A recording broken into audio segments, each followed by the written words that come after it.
नहीं। मरी और इस्लामाबाद के सिंध हाउस में खुफिया वीडियोस बनाकर सियासतदान और अफसरान को ब्लैकमेल करने का इंकशाफ हुआ है। IT क्लर्क ने हाउस इंचार्ज को ब्लैकमेल करके जाली भर्तियां भी कराई। इसमें मजीद बात करेंगे। मंसूर मुगैर साहब हमारे साथ मौजूद है। मंसूर साहब, क्या मामला है ये?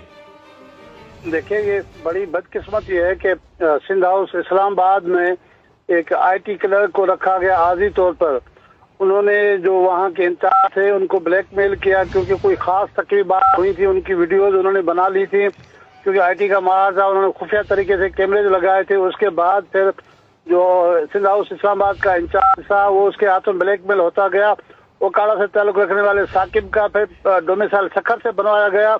उसके बाद उसको फिर भर्ती किया गया, उसके भाई को भर्ती किया गया, उसके एक और रिश्तेदार को भी भर्ती किया गया है। तो इतनी नौकरियां देने के बाद अब वो 11 ग्रेड के उस क्लर्क को 22 ग्रेड का अफसरान का फ्लैट है, जो फेडरल सेक्रेटरी रहते हैं सिंध से ताल्लुक रखने वाले, उनके घर पे वो फ्लैट पे उन्होंने कब्जा जमा के रखा है। वो खाली भी नहीं कर रहा है।